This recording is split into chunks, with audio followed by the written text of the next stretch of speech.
We really wanted to do a tiny house, and we love the idea of a tiny house, but we wanted to be mobile, and we realized that people don't really travel around on the tiny house, they stay somewhere. And so we were looking for something that was a tiny house, but really allowed us to travel the country with our kids. And then we fell upon schoolie life, and we didn't know what it was. But once we realized what it was, when we found it online on Pinterest and Instagram, we knew immediately, like, oh, that's what we have to do. We immediately found a bus. I mean, we found one in Georgia. They come up rarely in Georgia, so we just grabbed it right away and found a company in Asheville, North Carolina to help us with the build. So once we made a decision, it moved really quickly. The name of the company is Van Life Conversions. Overall, we've loved everything they've done. They worked with us really closely on laying out, what exactly we wanted and ensuring we had a lot of the little details, and knowing that we only have 30 feet, trying to kind of make every square inch count. This space completely feels like home. The biggest adjustment was getting rid of all the stuff and decluttering, because we have everything open all the time and we try to live outside and just sleep and do meals on the bus. It feels really cozy when we're in here and feels like good quality family time. Hi, I'm Caitlin. Hi, I'm Jennifer, and this is our pink bus, Someday the Bus. So our bus is a 2005 Thomas Freightliner. It's a Mercedes-Benz engine. It runs fantastic. When we originally got it, it only had about 120,000 miles, which in diesel terms, it's a newbie. We knew it had a lot of life ahead of it. So we get a lot of questions about the pink. There are not a lot of pink buses on the road, and so one of the reasons we got it is because we did want to set ourselves apart a little, and we wanted something that felt a little bit more retro. So we looked at light yellows, light greens, light blues, but ultimately we decided on pink. And this is actually millennial pink, which was the #1 color of the year. And so you could say that this color is really polarizing. Some people really hate it and some people really love it. So we get comments kind of both ways, but we're obsessed with it. Our 3-year-old daughter loves the color pink, so she can't wait to tell everyone that she lives in a pink bus. So outside here on the bus, we have a couple kind of cool features. This first one I'll talk about is our propane drawer and generator drawer. So underneath here, we have two 20-pound gallons of propane, and then we have a generator that we actually haven't had to use yet. And you'll see here that it's kind of covered by this nifty little table. So when we're driving, it's down, it's locked, and then when we're at a campsite, we're able to pull it up and use it, throwing food on, or doing meal prep outside. So we added this awning here, which is actually a Solera RV awning, and we kind of jerry-rigged it up onto the bus, and so it comes out to a full 8 feet, so we're able, whether it's really sunny or it's raining, we can throw all the tables, all the chairs, and everyone can still be outside even if the weather's not perfect. When you live in a 30-foot bus, storage is really key, right? So we have 3 different storage units underneath the bus. We have one that holds all of our camping gear. We have one that holds all of the kids' helmets, scooters, other kind of bike accessories.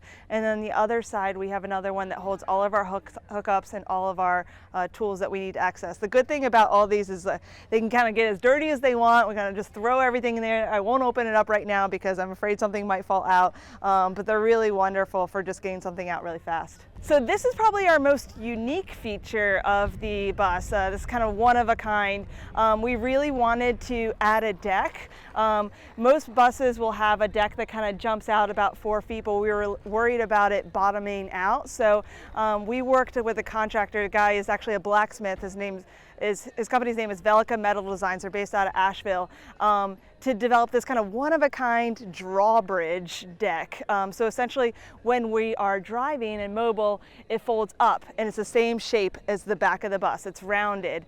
And then when we land at a campsite, it has a winch up at the top that's remote controlled that we lower the gate down, right? And so this can hold safely at least 1,000 pounds. So we have a family of 4. We can all sit out here, kind of enjoy it. This hasn't happened yet, but we can't wait to pull up to a campsite where it's on a lake and we can kind of jump and springboard off of the deck.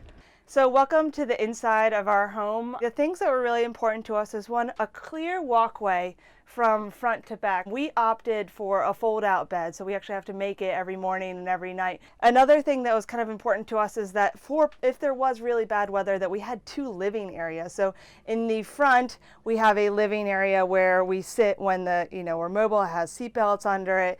And then in the back, because the bed folds up, that's another living area. So that way when we're doing homeschool, one parent can be in the front doing homeschool and another parent can in the back with our toddler doing like an art project or something along those lines. So one thing we just added really recently is a swivel. I talked to a guy who does conversions with vans, and he recommended adding a certain swivel part that doesn't add a ton of height. So a lot of these swivels will add 4 to 6 inches to your height. This one is pretty flat, but it allows the space to really open up. And that way, when we're all eating dinner here on a crappy weather day, you can have 4 of us kind of sitting alongside, and it creates more of that living room flow that we were looking for. This bench is kind of multifunctional. Everything in this whole bus is multifunctional and has a multi-purpose, right? So it is, these are our seats where we sit when the bus is moving. So there's seat belts underneath it. Let me remove some of these throw pillows here so you can kind of clearly see what I'm talking about. So there's seat belts in here. We put the car seat for our 3-year-old right here. 2 other people are able to sit here, and then the driver, right? In the back here, this folds down. And this is where all of our school stuff is. So you can see math and spelling and reading, a lot of art supplies for our 3-year-olds. This is really handy when we're just grabbing the next subject out when we're doing homeschool every day. Okay. So there's storage underneath. So this is also, see there's a lot of toys. So every kid gets a bin, right? So my daughter has a bin, my son has a bin. This is extra food that we need. And then this is a lot of our additional cooking supplies. So this is our small but mighty kitchen. In my family, I have 1 pescatarian and 1 kid that is gluten-free. So oftentimes I'm having to make multiple meals for my family. And so one thing that I've learned is pre-planning is really important. We do have 3 burners and an oven here, but you have to just be very careful about space and timing. So there's definitely an art to cooking in a tiny kitchen, right? So we haven't had any problem in terms of just food storage, though. We have everything that we kind of need on hand with a larger fridge and underneath storage and underneath the bench. We installed this sliding drawer that helps us access all of our plates, bowls, extra water bottles, and extra kind of cooking utensils here. The trash can and all of our like plumbing and such is underneath there. So the sink is great. It's a double sink. So all you do here is take out this cutting board that's actually molded to the space of the sink, so it works if you need more table space to do a lot of your food prep. You just slide it back here, and then this is where we'll wash dishes. There's clearly still some dirty dishes here, and then we'll dry things in the drying rack on that side. So this is really handy too, easy access. This is all of our coffee mugs for the morning, paper towel. We have all of our headlamps here as well, salt and pepper, and then these fit really nicely, different mason jars. So you can see here, we have coffee, we have sugar, we actually have laundry coins in one of them, anything that we need to kind of quickly access while cooking. So these are fantastic. So these, they're blackout curtains, right? So you just lower them, snap these off, and they lower down, which is really nice. Also, you can see here that's getting a little dirty. You can snap these off and just throw them in the wash. And underneath here we have kind of our dry goods, right? Things kids need to access pretty quickly, pretzels, cereals, goldfish, etc., so that we don't always have to be the ones getting them out. And then we have an extra kind of camp chair if we ever need to have guests and such. This just pulls out nicely to be able to have a round table of people sitting here. So we have 2 kids, a 3-year-old and a 13-year-old. So we opted for the bunk bed, right? So up here is where our 3-year-old sleeps, and down here is where our 13-year-old sleeps. We originally thought that the older one would sleep up here, but this gives him a little bit more privacy. It's also a little easier to get into when you're 5 foot tall. So our daughter loves her bunk. We have these little lights strung up. She thinks it's the most magical place. This is where we read her books and put her to bed. She really loves it. Both kids have had no problem sleeping. You also notice here that there's a ladder, which is great for her to access her bed, but also serves a dual purpose in that it helps us access this hatch. Right up above here, we have a tool cargo box where we have things like our travel backpack. We have an inflatable sea kayak that we use when we're ever staying at a lake or nearby water and such. So things that we don't need to access all the time, but definitely want to have on hand. So it's really nifty. Just climb up really easily, open the cargo box, and get out whatever we need. Our smallest space is our bathroom. So we have a Nature's Head composting toilet, which has been no fuss, so easy. It's been really surprising to us how easy it is to get into the composting thing. It's definitely one of the things we were a little worried about before we took off. Our daughter loves to tell people about pooping in the trap hole, so which is kind of embarrassing. But all the kids have gotten really used to not having your more traditional flush toilet. Also, we have a shower in here. So we do try when we're staying at state parks, national parks, use their shower, but we have a shower kind of in a pinch that, is on a handle, so I can just spray off my toddler, and, our 13-year-old takes really quick showers in there, so it's good in a pinch. So this is our second living room as well as our bedroom, right? So this is where the parents sleep. This, during the day, is a nice little couch area, play area for our kids. Then at night, it folds out into a queen-size bed with I think a 5-inch memory foam bed. And we sleep luxuriously, haven't had any issues or challenges with that. My wife and I each get a drawer, essentially. So anything that didn't fit in this drawer didn't come on the trip with us. So I'll show you my wife's drawer because I think hers is a little neater than mine right now, but essentially it just folds out, and we have different organizations, so different bins that she has. She threw a backpack down here, sweaters, jackets, all of that. These also stay out, and when you're ready to fold the bed out, you put the cushions to the side, and everything just kind of hinges on top of each other and folds out into a nice little queen mattress. So the queen mattress folds out to about here at night, and so one of the nice things we have here is a nice little handy nightstand. So this holds a lot of our books, electronics in here. We set a glass of water down here. We have extra storage for extra cords.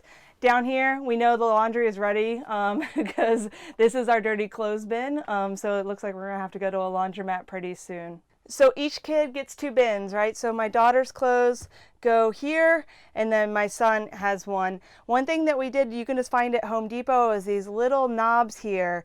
They just stick on, and what they do is they prevent the basket from sliding forward. Just another thing that we kind of found while living on the road that's made things a lot easier. Down at the bottom, we have towels, sheets, and extra toilet paper hidden behind there.